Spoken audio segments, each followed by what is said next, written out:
Hey, yo, man, check it out. This is Black Deniro, a.k.a. D-Boy of the Year. And I want to give a special shout out to Mikey T, the movie star, man. Stay tuned, you dig? Man, it's an honor to have the executive producer, writer, and director Black Deniro on the show today. What is good? What's up, man? Man, I just appreciate you giving me the opportunity to cover your story. You know, from music to film, you've got quite a work ethic. Right. Gotta have that work ethic. Hell yeah, man. Let's talk about growing up. You know, where in Philly did you grow up and how was your early life? I grew up in West Oak Lane, 69th, Ogontz, Forest Avenue. But I migrated up here from the age when I was about 14. So prior to that, I was in North Philly. I grew up 2803 West Oakdale Street, right off of 28th and Lehigh. We was good. Me, my two brothers, my older sister, and my baby sister was born down there. And but then 85 crack epidemic came through. Tore the whole family up, mom, aunts, uncles, and then we got separated. Me and my brothers, we was together at first, but the whole family got separated. We went to group homes, and shelters, foster care, and all that shit. And then my aunt came and got me out of foster care, and that's when I moved up here. Damn, that's crazy, man. That's deep. Yeah. An 80s story, you know what I mean? I was born in the late 80s, So what was it that pushed you to actually get into music, and at what age was it? Well, before all those rough times, I was always into music. Like, even on my documentary that I got coming out, called Philly's Most Underrated, it was I'm explaining how I was always into music. Like, being as though I'm older, my favorite rap group ever was like Rap Run DMC. Like, you couldn't tell me shit about them. You know what I'm saying? Big Daddy Kane, G-Rap. But I really wanted to be like Run DMC when I was around 10 years old. So I was in my room one day. I was just upset about something. And I had one of those strong moms. Like, all me and my brothers, my whole family, we act just like my mom. My mom was the most genuine, loving person around, but she was a beast. Anybody that knew my mom was that, she was the one. Everybody say that, but she was the one. And she had a lot of heart and courage. So she was always, encouraging us. So when she came out, I could have been crying or I was upset or some shit. She was like, "What's wrong with you?" And I'm like, "I want to rap." She's like, "All right, well, rap." I'm like, "No, I want to be Run DMC." She's like, "Well, shit, you ain't got to be Run DMC. You can be JFP." Because my name, John Floyd Pennick. That was my name from there. So how do you go from there to, creating actual records that were gaining recognition, like your first major joint, Superman? So from there, I was rapping a little bit. Like, I only had like 2 raps when I was 10. And then I wasn't really rapping no more because that's when all the shit happened with, my mom getting caught up on the drugs and my aunts and uncles. And we went to a shelter that's still behind Pet Boys on Stanton Avenue. But I didn't even know that was where we were at until I lived up here all this time and got grown. I was like, damn, that's where we was at. So I went to the shelters, the group homes, foster care. Then me and my brothers got separated. So I started rapping again when I moved out Easton. I had a foster family in Easton. I used to live with the Lovels. I still talk to him to this day, Richard Lovell. He used to work for Larry Holmes. So I used to work for Larry Holmes too back then. Like, I remember when he fought Tyson and all that shit. I was working for him then. And I started rapping then because I was comfortable with my family out there. It was a good home. And I used to be at the boys club just like battling all the little rappers around. Because a lot of people that was in Easton, they all were coming from, there was only a couple people that was born and raised out there. A lot of people was coming from a lot of foster homes and stuff like that. So it was people from North Philly, South Philly, Pittsburgh. Everybody was, you know what I'm saying, at the boys club. And we used to battle, fight, all type shit. And when my aunt came to get me from foster care, I wasn't even sure if I wanted to leave because I loved that family. But I came with my aunt. And then when I got up here, I was rapping and, You know, I wasn't really rapping then because I was really sticking people up and I was just doing all type of dumb shit. I was young. And then I went to high school. I went to King, and I was running around rapping circles around niggas in there. And then I ran into this guy named Doc Holliday. His name Tariq Mustafa. Called himself Doc Holliday. Still one of my closest friends to this day. And I was all arrogant, talking shit, and this nigga rapped, and it was just like, damn. And that really made me want to rap after that.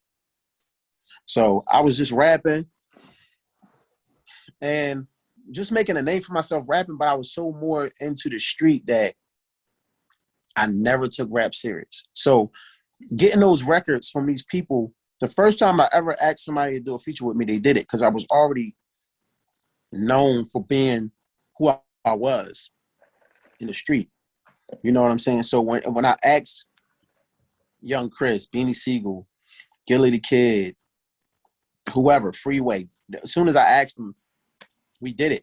But I earned that spot because I was hot already. By the time I asked them, I don't ever ask nobody to do anything for me until I feel like I've earned my spot. And once I was all over the radio and I was all over the streets and all over the underground, I started a trend. I had everybody saying, hey. I had the jails on smash and people knew exactly I was living when I was rapping.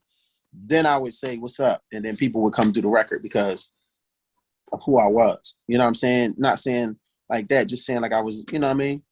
It's a third person. So it was what it was. So that's how I was able to get all those people on records. Actually, I'll be on my ground with the first record. I called Beanie Sigel for me, Cosmic Kev.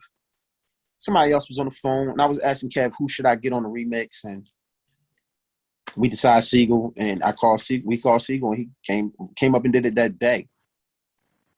So, but I already was in ciphers with Sigel on Sigel Street prior to that. So he already was familiar with me. So I already knew most of the people, and that's how I was able to get those features and get those records. And then after that, I really wasn't into rap again because I started booming again on the streets on another level, an entirely different level. So I wasn't focused on it. You never get focused on things until it's either too late or things are being jeopardized.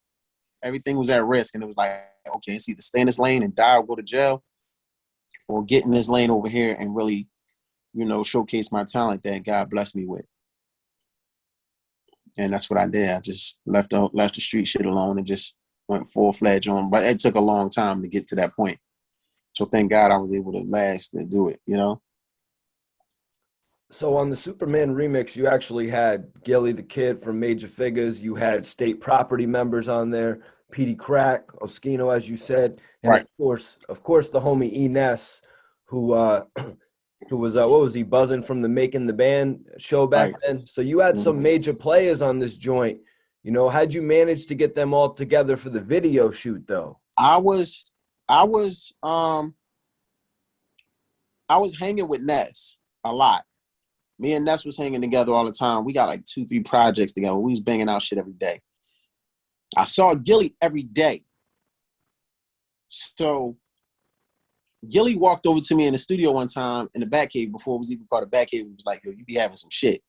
And I was like, yo, whenever you're ready, you know what I mean? I got something. You get on something. He's like, all right, well, so you can get on this. And it was Superman. And I put him on the Superman remix. I already knew Ness was going to be on it. The remix I put Gil on something, but Oschino is the reason why it was a Superman remix. Because when the Superman original came out and it was popping like that, I was chilling one day. He called me. I was at Ness' house, and O called me and was like, "Yo, this shit crazy. I'm on the remix." And I was like, "I don't got a remix." He was like, "You got one now." So it was his idea to do the remix. We did the remix, and then I put Ness on it because I knew he was going to be on there. Gilly. Who else was on there? Oschino and Petey Crack. I called Crack first, and then Crack did it. And then, being as though O thought of it, of course, he was on there. I'm the first person to ever put Oschino and Gilly on a record. I'm the first to put a lot of people on a record. They wasn't even speaking when recording the motherfucking joint. Like, I'll go on one side of the studio and be talking to O, and he's like, I'm only doing this for you, right? And I go to the other side with Gilly, and he'd be like, you got me on the record with these sucker-ass niggas. Like, they wasn't cool at that time. but they did it for me. You know what I'm saying? And Crack was just cool. But I think that was the first record Crack and Gilly ever got on also. So being as though we had the record, I was on fire at that time, and you know, they still was on fire. Shit was cracking. Why not? Why not come do the visual? So once the Superman record came out, what changed after that? Did you start to gain recognition from it? I started gaining recognition from rap when I first changed my name to Black Deniro. I already had my neighborhood. I changed my name to Black Deniro. My man from 7th Street, out South Philly, MT, started Off the Hook Entertainment. So as soon as I changed my name, like a month or two later, I was on Off the Hook Entertainment. The first person to ever play me on the radio was JDS. So I was gaining a little bit of momentum. But when Superman came out, Rug like took to it. Cosmic Kev called me out the blue, got my number somehow. He started playing it. But JDS was playing it first. He was the first person to play it on a different station, 103.9, or one of those stations. So that took place. Then the Superman remix took place. But you got to remember, I was still dropping freestyles and bombing shits then. But then I did I'll Be On My Grind right behind that while Superman was still buzzing. I did I'll Be On My Grind. They started playing that all crazy. And then I did a remix for I'll Be On My Grind. And that's when I called Sigel. I got Sigel, Cassidy, and Gilly on that. And after that, it was over. It was just, I was here.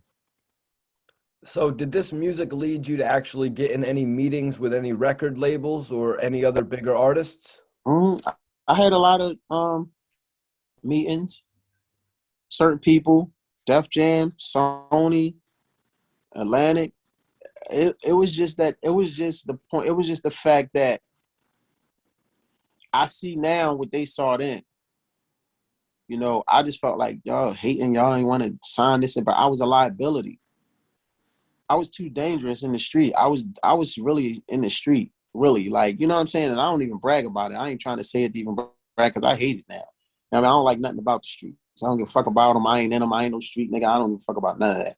So, but I was so heavy in the streets and so much shit was going down. You know, Def Jam told Rick Dange one time, like, we know who Black Neuro is. Just, you know what I'm saying? We just not fucking with that.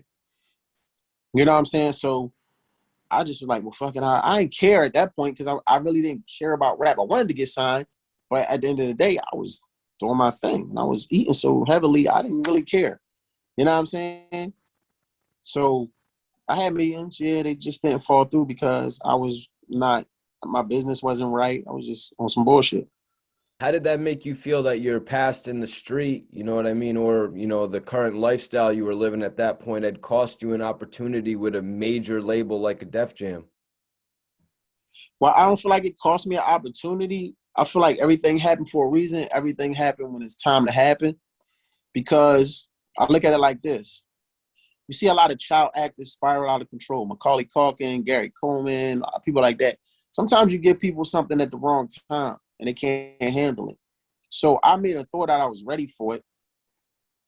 And I probably would have got the fame. And with my mentality then, and my age, and and the team I had behind me and the things I was doing, I probably would have got it in self-destruct, or ended up being one of the rappers who made it to fight to come from the dumb shit and get rich and do dumber shit. You know, it's rappers that still do that. So I wouldn't have had the knowledge that I have now. I would have knew, like, I wouldn't have known to be like, damn, I made it. I got my family out and I'm out and I'm on some bullshit. I would have probably fucked it all up. So that's how I look at it. It wasn't time. So Black Deniro, man, like LeBron James took his talents to South Beach. What was it that made you take your talents and your drive to movies and film? I call it a hidden blessing, man. I was born with something different. I wasn't born a rapper. I don't think I was born a filmmaker. I was born a hustler. So whatever people was doing, I was doing. Like, God blessed me with a talent. When we used to break dance, I was one of the best break dancers. We popping, I'm the best popper. We flipping, I was the 32 handspring semis in a row. I'm flipping off walls and shit. We boxing, come on, let's fight. We playing ball, I'm playing ball. I played volleyball, I ran cross country, I ran track, I played every fucking thing. I played volleyball, and so I did everything. I was competitive. When it was cutting hair, I'm cutting hair. So to answer your question, I was born a hustler. So I always found ways to think. So when I was rapping and I was popping, I said, okay, let me figure out how can I get people to tune into Black Deniro, to the ones that don't know him. And the ones that do know me, how can I keep them interested? Because we don't have the luxury when you underground to come out with a record and every radio station saying go get it, and there's billboards all over the place. So what I would do is I would always make a DVD. Like I got one called Money is the Mission. And I would put every rapper in Philly on it. Every rapper. Yaz before he was Hakeem on Empire, Young Hot, Gilly, Sigel, Chris, Mike Knox, Free Forge, Frank the Grippers, Joey Jahad, Reed Dollars. I would get 30, 40, 50 people on this on these CD, on these discs, and then I would put my music in. And then people would be like, oh shit. I was watching a documentary, and then 2 months later, I noticed there's a CD in there, and I popped the CD in. You hot. I didn't know you was that hot. So that's how I would do it to get everybody's fans. If you like Reed Dollars, he's on here. If you like Gilly, he's on here. If you like Sigel, he's on here. You like Cassidy, he's on here. You know what I'm saying? You like whoever. And that was my train of thought. So I did something called It's More to the Story. I had some songs done, and I had everybody come up and listen to them. I had my man Lean from 7th Street come listen, everybody listening. And the last song I did was Just More to the Story, and it was a actual story. And it was hot, and I had it for a second. I didn't know what to do with it. So I decided to write a little thing and act it out first. So I got Cousin E to come through. Spank the Comedian came through for me.